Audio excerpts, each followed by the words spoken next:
मंचस्थ सभी महानुभाव भाइयों और बहनों, मुझे बताया गया कि हिंदी में भी इंटरप्रेटर की व्यवस्था की गई है और मुझे बताया गया था कि हिंदी में जरूर बोलिए। तो अच्छा है कि खास करके चीन से जो मेहमान आए हैं उन्हें हमारे जो हिंदी से चाइनीज इंटरप्रेटर हैं वो पूरी बात पहुंचा देंगे। मतलब मैं भारत से बाहर से जो बंधु आए हैं उनका और गुजरात के बाहर से हिंदुस्तान से जो लोग आए हैं, आप सबका गुजरात की धरती पर बहुत स्वागत करता हूं।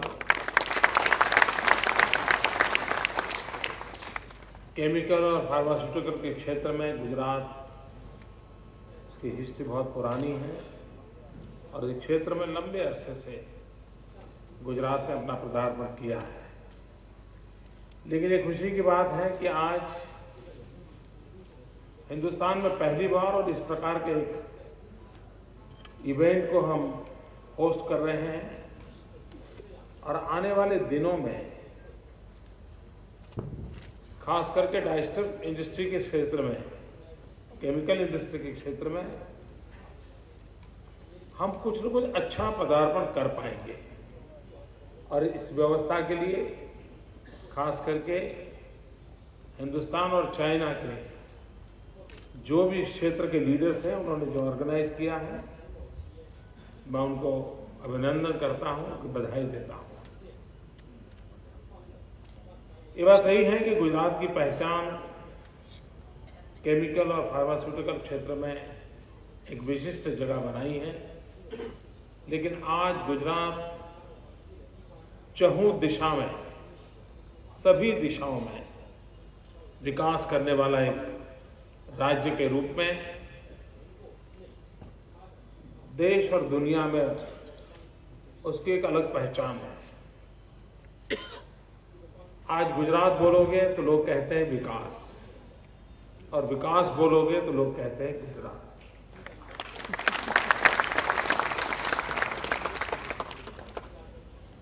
और हम अच्छा कर रहे हैं, ये सब चर्चा हो रही है, लेकिन हम अच्छे से संतुष्ट नहीं हैं और वहीं पर हम रुकना नहीं चाहते हैं। हम गुड से ग्रेट तक की सफर पार करना चाहते हैं। हम काफी लंबे छलांग मारने के इरादे से आगे बढ़ना चाहते हैं। दहेज पीसीपीआर की चर्चा यहाँ 3-4 बार उल्लेख हुआ है उसका।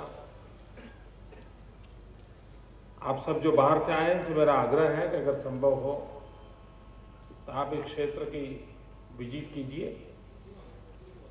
डेवलपमेंट किस तेजी से हो रहा है, किस लेवल से हो रहा है। अभी एक इंटरनेशनल एजेंसी ने सर्वे किया था कि विश्व में ऐसे इन्वेस्टमेंट रीजन जो क्वालिटेटिवली अच्छे माने जाए, तो उसमें उन्होंने दुनिया के श्रेष्ठ ऐसे इंफ्रास्ट्रक्चर के 25 रीजन्स को चुना था, जिसमें शंघाई भी है, दुबई भी है, और उस 25 में, विश्व के उन श्रेष्ठ 25 जगह में दहेज का नाम है। तो इंटरनेशनल बेंचमार्क में भी यहाँ की व्यवस्था, यहाँ का इंफ्रास्ट्रक्चर और जो विजन है जिसको लेकर के हम आगे चल रहे हैं, इसने अपनी जगह बनाई है। मित्रों, एक ऐसा क्षेत्र है कि दुनिया के समृद्ध देश इस क्षेत्र में आना नहीं चाहते। केमिकल और डाइस्टफ के क्षेत्र में विश्व के समृद्ध देश प्रवेश करना नहीं चाहते हैं, क्योंकि हैजार्डस वेस्ट की चिंता उनको रहती है। उनके जो नॉर्म्स हैं एनवायरनमेंट के, उसको मीट करना उनके लिए मुश्किल हो रहा है। तो एक डर दुनिया को सता रहा है कि कहीं ऐसा तो ना हो कि सारी दुनिया डेवलपिंग कंट्रीज की ओर चली जाए और सारा कारोबार वहां चले और दुनिया उसका मौज लेती रहे, एक चिंता का विषय बना हुआ है, विशेष करके वेस्टर्न वर्ल्ड में। ये जब स्थिति है तो हमारे सामने अवसर भी है, चैलेंज भी है। अवसर यह है कि दुनिया के समृद्ध देश इस क्षेत्र को बढ़ावा नहीं दे रहे हैं, इसको जरूरत रहने वाली सबकी है और इसका विकास भी होने वाला है, तो अवसर हमारे लिए है। और चैलेंज ये है कि जिन चीजों के कारण समृद्ध देश डर करके छूट गए हैं, हम उन चैलेंजेस को उठा करके दुनिया को दिखाएं कि हम एनवायरमेंट फ्रेंडली पूरे विकास की यात्रा को चला सकते हैं। आज हम जब गुजरात की इस धरती पर बैठे हैं तब हम इस बात पर और 3 दिन चर्चा करने वाले, कई विषय निकलने वाले कि क्यों न हम आने वाले युग को ध्यान में रखते हुए विकास की यात्रा को आगे क्यों न बढ़ाएं। गुजरात स्टेट ऐसा है जिसका अलग क्लाइमेट चेंज डिपार्टमेंट है and we are 4th government in the world जिसका क्लाइमेट चेंज डिपार्टमेंट है। और हम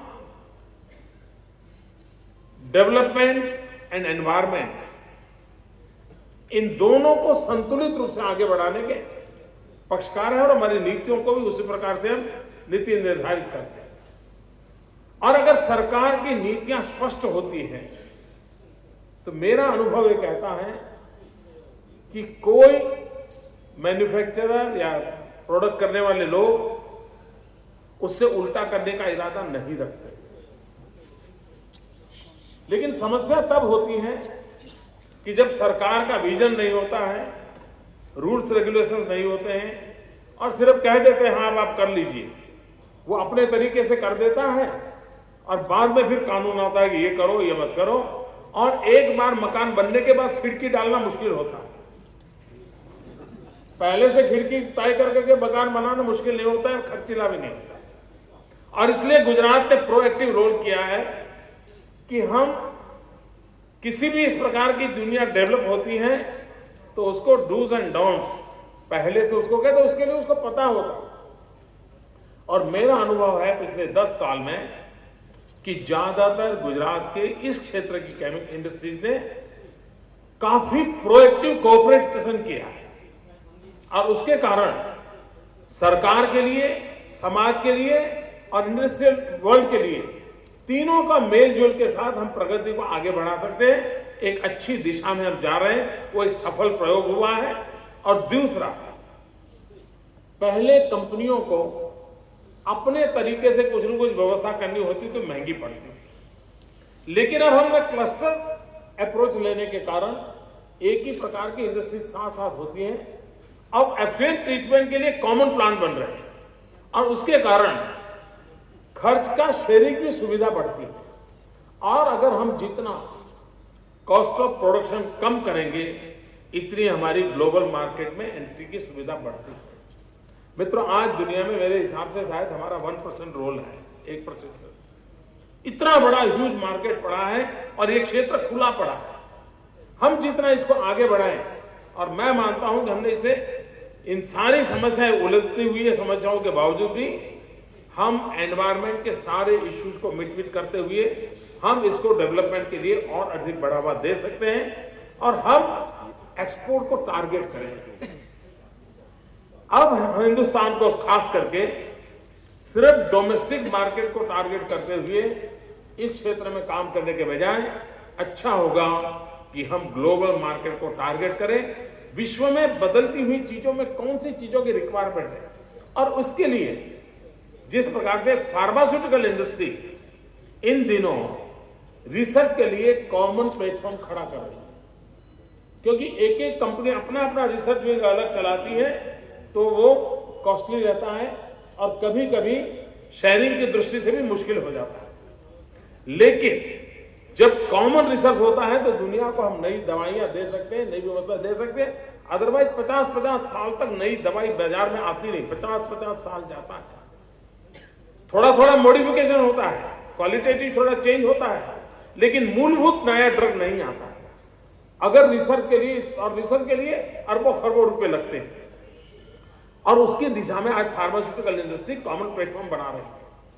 क्या केमिकल सेक्टर में भी हम इस प्रकार के रिसर्च के कॉमन प्लेटफॉर्म खड़े कर सकते हैं? क्या भारत सरकार हो, राज्य सरकार हो, उनकी तरफ से भी सपोर्ट मिले और हमारी इस साइंटिस्ट वर्ल्ड जो है या हमारी यूनिवर्सिटीज है, उसको जोड़ करके हम इस क्षेत्रों को कैसे आगे बढ़ाएं। आज हमारा दुर्भाग्य यह है कि हमारी यूनिवर्सिटीज और हमारी इंडस्ट्री, इन दोनों का मेल से काम करने की हमारी आदत कम है। दुनिया के सभी समृद्ध देशों की ओर हम देखें तो वहां पर डेवलपमेंट के साथ यूनिवर्सिटीज पूरी तरह जुड़ी हुई रहती है। अगर उनको प्रोजेक्ट बनाने हैं तो इंडस्ट्री या गवर्नमेंट की रिक्वायरमेंट के अनुसार बनाते हैं। अगर उनको रिसर्च भी करना है तो असाइनमेंट यूनिवर्सिटी में मिलता है, यूनिवर्सिटी का खर्चा भी निकलता है और नई जनरेशन के रिसर्च के कारण इंडस्ट्री को भी लाभ होता है। मैं मानता हूं कि हमने केमिकल इंडस्ट्री में आगे बढ़ना है तो हमारी केमिकल इंजीनियरिंग की जितनी इंस्टीट्यूशंस हैं, टेक्नोलॉजी की जितनी इंस्टीट्यूशंस हैं, इसको भी इसके साथ हमने जोड़ना चाहिए। और मैं चाहूंगा 3 दिन हमारा ये समारोह है, हमारे जो भी मित्र हैं, यहाँ जितनी केमिकल इंजीनियरिंग कॉलेजेज हैं, उसके प्रोफेसर, उसके स्टूडेंट्स स्पेशली इन्वाइट करना चाहिए एग्जीबिशन देखने के लिए और उनका एक विजन बने। इसलिए रिसर्च के क्षेत्र को बढ़ावा देना है तो हमने उसकी कॉस्ट कम करने के लिए will have to find out this resources, हमने उसको मैक्सिमम टैप करना चाहिए और हम इस चीजों को हम टैप करेंगे। मैं मानता हूं कि हम बहुत बड़ा कंट्रीब्यूशन कर सकते हैं। उसी प्रकार से क्यों न हम दुनिया के सामने जी कैम को लेकर के अपना ब्रांडिंग क्यों रखें। और जब मैं जी कैम कहता हूं does not mean Gujarat cam, मैं जी कैम कहता हूं मेरा मतलब है green cam, green technology, green product, उस दिशा में हम कैसे जाएं। और अगर हम उसमें जा सकते हैं तो बहुत बड़ा कंट्रीब्यूशन करते हैं। मित्रों, इन दिनों जो रिसर्च हो रहे हैं उसमें समुद्र में जो वनस्पति है सीवीड्स का, उसका केमिकल के अंदर बहुत बड़ा ताकतवर उपयोग की संभावनाएं नई आ रही है। गुजरात सद्भागी है कि मेरे पास 1600 किलोमीटर कोस्ट लाइन है। अगर 1600 किलोमीटर कोस्ट लाइन है और सीवीड को हम बढ़ावा दें और उसकी केमिकल प्रोसेसिंग करके वैल्यू एडिशन करें तो हम एक प्रकार से वेस्ट में से वेल्थ करें, उतनी यात्रा को सफर कर सकते हैं। एक बहुत बड़ी संभावना आज जो रिसर्च की दुनिया है वहां शुरू हुई है, हम उसका फायदा उठा सकते हैं। अगर आज हम प्रोएक्टिव होकर के इस क्षेत्र की ओर हम देखें, हम बहुत कुछ कंट्रीब्यूट कर सकते हैं और हमने उस दिशा में करना चाहिए। उसी प्रकार से हमारे यहां एक आईटी का जमाना हमने देखा पूरी तरह। अब आईटी एक प्लेटफॉर्म बन चुका है जिस प्लेटफॉर्म पर विकास की यात्राएं चलने वाली है। लेकिन आईटी का जितना महत्व रहा विकास के अंदर, उससे ज्यादा आने वाले समय में ईटी का महत्व रहने वाला है। एक प्रकार से विकास के सारी व्यवस्था के सेंटर पॉइंट में ईटी अपनी जगह लेने वाला है। ईटी से कहने का मेरा तात्पर्य है एनवायरमेंट टेक्नोलॉजी। हर चीज में environment technology major role play करेगी। कार की प्रोडक्ट आएगी तो भी उसकी एडवर्टाइजिंग में पहला वाक्य रहने वाला है कि एनवायरमेंट टेक्नोलॉजी की दृष्टि से ये कार ऐसी है। पंखा भी घर के अंदर आएगा नया तो उसमें भी एनवायरमेंट टेक्नोलॉजी के मेंशन किया जाएगा। एसी भी नया आएगा तो एनवायरमेंट टेक्नोलॉजी मेंशन किया जाएगा। यानी आपके जूते भी एनवायरमेंट टेक्नोलॉजी के प्रोडक्ट हैं। ये मार्केटिंग का बहुत बड़ा आधार बनने वाला है और दुनिया इतनी ज्यादा सेंसिटाइज होने वाली है कि वो इन चीजों को प्रमोट करने वाली है। जैसे होलिस्टिक हेल्थ केयर का मूड बन गया है, सबको लगता है मैं ऑर्गेनिक लूंगा, मैं टिकना लूंगा, मैं फनाल लूंगा। एक कंज्यूमर मार्केट में भी उसने एक जगह बना दी है। आने वाले दिनों में एनवायरमेंट टेक्नोलॉजी उस हाउस होल्ड मैटर बनने वाला है। अगर ये होने वाला है तो घर के अंदर दीवार का कलर भी वो पसंद करेगा जो उसके हेल्थ के साथ कैसा मैच करता है। वो कौन सी प्रोडक्ट है जो उसके अस्तित्व से भी उसके फैमिली के हेल्थ को परेशान नहीं करती, यहां तक देखा जाने वाला है। एक जमाना होगा जबकि शायद इन चीजों की रिक्वायरमेंट नहीं रही हो, आने वाले दिनों में बढ़ने वाला है। इसका मतलब यह हुआ कि हमारे सामने विकास के लिए बहुत सारी अपॉर्चुनिटीज पड़ी हुई है। 30 साल पहले हमारे पिताजी ने कोई एक प्रोडक्ट शुरू किया था, उसी प्रोडक्ट को आज घसीटते रहेंगे तभी दुकान चलेगी, जरूरत नहीं है। आप बहुत सी चीजें नई जोड़ सकते हैं, बहुत सी चीजें नई जोड़ सकते हैं हमें। और हमारे यहां तो गुजरात का तो एक्सपीरियंस है, पूरा केमिकल क्षेत्र एसएमईज के हाथ में। एक प्रकार की हमारी छोटी छोटी इंडस्ट्रीज हैं जो इसको चलाती हैं और पूरे मार्केट को वो कैटर कर रही है।